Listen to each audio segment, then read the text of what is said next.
Here we are back again today for day 2 of our hand portrait drawing. I'm going to demonstrate to you guys how to get 5 values, use your blending tool, and use an eraser to also get your highlights if necessary.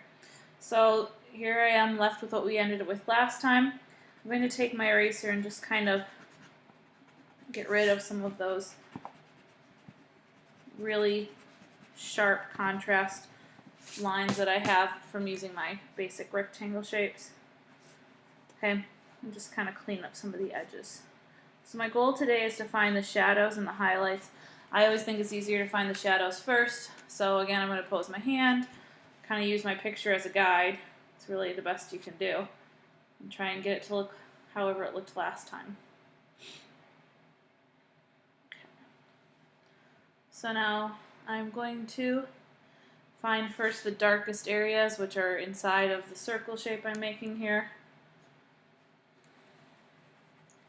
And again, just to get value, as you guys should kind of have been familiar from your other projects, you're just going to apply more pressure in those areas to get that darker value. I'm going to pay attention now to where my wrinkles are, because those also are going to have a very dark value. Kind of pay a little more attention to things like fingernails at this point. This thumb, or this pointer finger is actually pressing into my thumb there. There's a little bit of a shadow right there. Notice I use kind of the side of the pencil too. Just kind of an easier way to get a nice light value without pressing really hard. I shouldn't have to be carving into my paper to get a value. And with value, if it ends up looking too dark, as I will show you, you can always take value away as well. Sometimes I tend to exaggerate the value a little bit just to make the picture more interesting. And like I said, as you can see, I'm using the side of the pencil so that I get a nice light feathered value there. You can also use your value pencils that you guys have used in the packs, but I just want to kind of show you you can create all these values with only one pencil. It's not necessary to have the special different lead types, especially if you are in college and you are an art student and you're probably means you don't have a lot of money, which is how it was for me.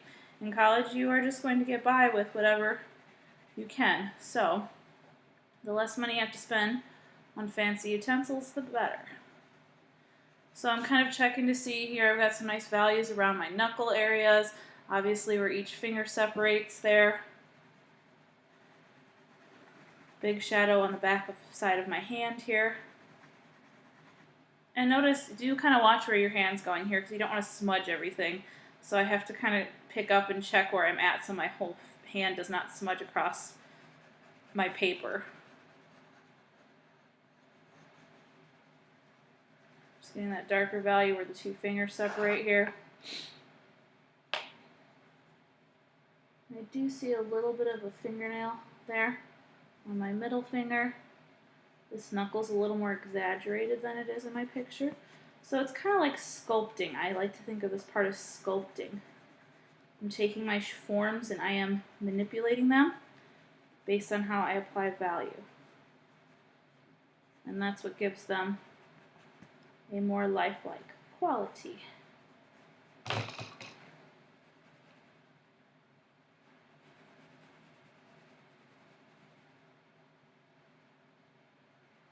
Pay attention to all your wrinkles that you have.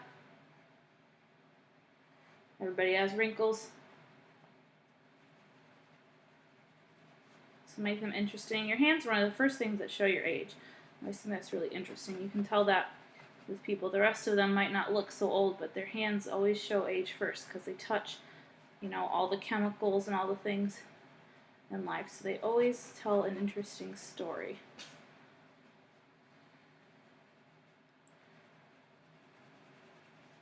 Okay, so now I have some basic value on there, and next what you're going to see me do, after I work on the wrist here a little bit, is blend it, because it's kind of chunky right now, and I want it to sort of blend out a little better. Notice I'm considering where my light source is. So my light source is up here to the left. So it's coming down and hitting here, here, here, and this is the back side, for at least where I'm sitting. Always think about where your light source is. And if you don't have a definite one, sometimes you just have to pretend a little bit. Okay. I really would like this knuckle to stick up a little bit more, because it does in real life here. A little bit of wrinkles there. And if you kind of take too much, like I did right there, you can lift it up with your eraser.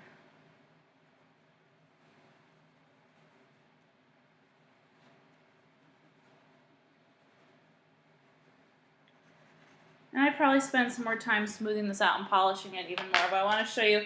So this is my handmade blending tool, because it's a snow day, and that's when I'm making this video, and I didn't make it into school because there's ice everywhere. So you guys have blending tools in the nice white shelves on the countertop.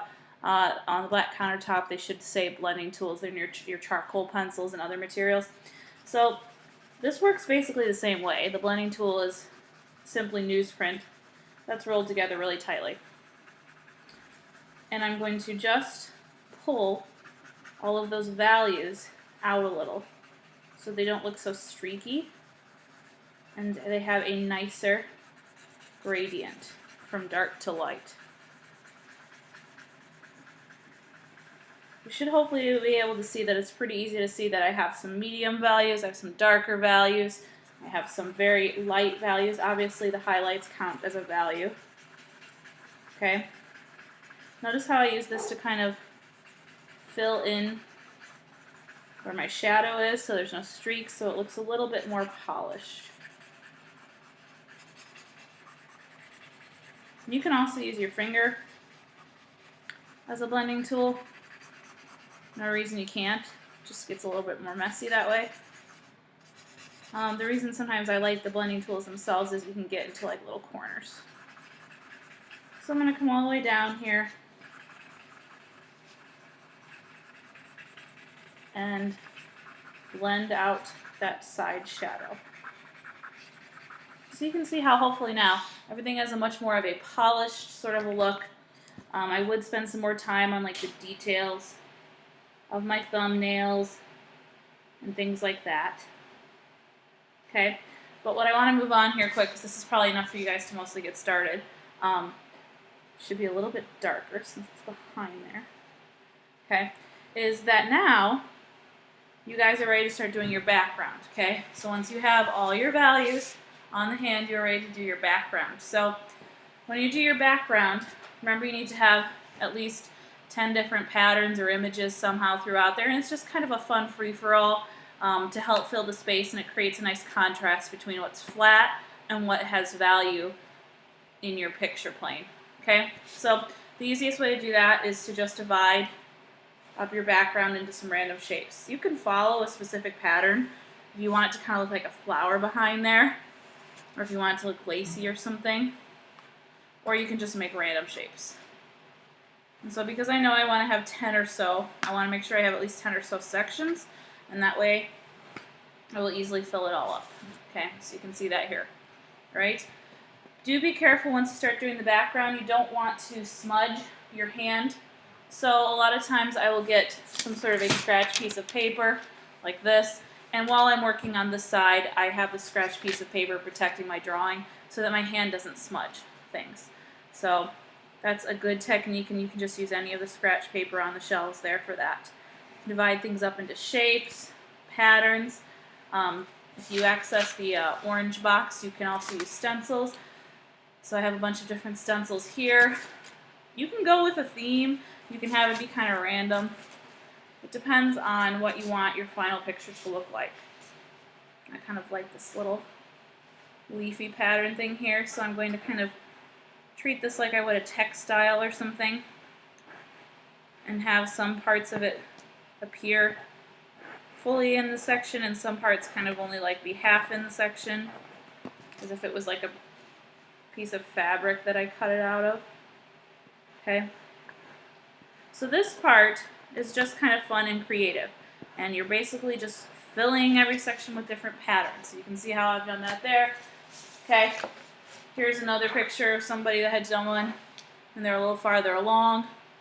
You can see they have patterns, different patterns filling up the areas. They still have to do the other side. They have their value. Okay, so after you have done that, then you move on to the final step, which let me show you those again. And you're going to start filling them using different types of markers and Sharpies. You can also use regular markers as well, but you want to make sure you're using markers so you get that intense color. Okay? All right, hopefully you guys enjoy this and have a good day.